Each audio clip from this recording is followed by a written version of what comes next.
Aray ko! Talaga, ha? Ay, ano? Basta ka namumukpok lang. Napapagod ako galing sa pagtatabas. Ano di pinamimigay mo yung ulam? Gusto tayo mo. Ano yan? At ako'y may nalimutan sa baba. Ano yan? Bigid. Ay, ako hindi magluluto. Ako magtatabas nga. Ay, ipaluto mo kay nanin. Ako'y may Ano ba baba. gagawin mo rin sa baba? May nalimutan nga akong sukuli. Eh, babalikan ko. Oh, wala pa kadami naman itong islang ito. Tama nga ito. Ren, Ha? linisin mo lang itong isla. Linisin mo itong isla, ha? Yeah. Ay, boss, pagkatapos ko linisin, anong gagawin ko? Ay, buwisit naman katanda mo na eh. Ibamigay mo sa kapitbahay. Putik na itong katanda na hindi pa alam ko anong gagawin. Natural pagkatapos linisin, lulutuin. Tatanong pa kung anong gagawin. Walastig na bata itong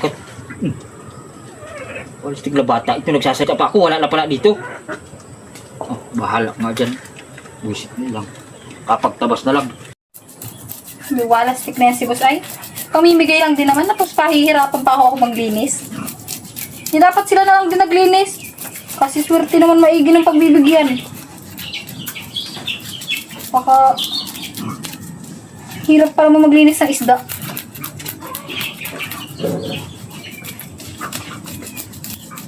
Hindi.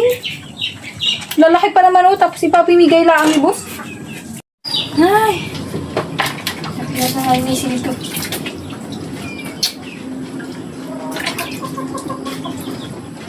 Ay, natapos din. Pinaghirapan ko linisin, tapos pabibigay lang ni boss. Ay, sick na yun. Naibigay na nga ito.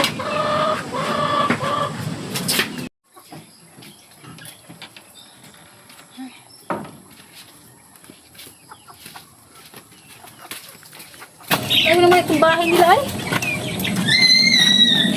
Tao po! Tao po! Ano po yan? Ay, nasan si mama at papa mo? Ay, nasa baba ho. Baka po mamaya may pauwi na ho yun. Ay, ito pala. Pinabibigay nga pala ni boss. Uy, sakto wala po kayong ulam. Buti nga kayo, may ulam. Kami itong walang ulam. Sige, pagdi dito na. Salamat po. Sige. Tamang-tama, luto na yata yung isda na pinaluto ko. Alin? Oh, kapatid. Pinaluluto mo pati. Luto na ba yung pinaluluto kong ulam sa'yo? Anong pinalulutong ulam mo? Sabi ko kay boss mo, ipaluto sa iyo, yung binili ko ulam. Ah, yung isda. Oh, Ay, sabi ko pag ni boss ay bigay ko daw sa kapitbahay. Nagtataka nga ako. Yung kapitbahay, binilhan ng ulam, tapos tayo walang ulam. at ibibigay sa kapitbahay. Ay, awang ko dun. Tarantadong iyang, ako'y nagugutom pa naman ah. At tapos ipamimigay nyo lang yung ulam na yan. Ay, sabi ko ni boss, bigay ko daw sa kapitbahay. Pinalinisan pa nga ako sa akin eh. Nasaan ba si boss mo? Ay, nandun ako sa kubo, katatapos lang magtabas. Paling Buisit na lalaki. Tayo ka nga.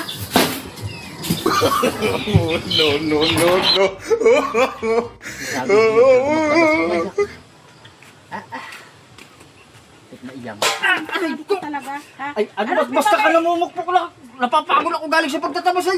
Ano di pinamimigay mo yung ulam? Anong pinamimigay niya? Sabi ko yung lutuin yung... Mabuti na lamang kung binibigyan ka ng ulam ng kapitbahay at ipamimigay mo yun. Yun, luto mo lang. Wala naman ako sinabing...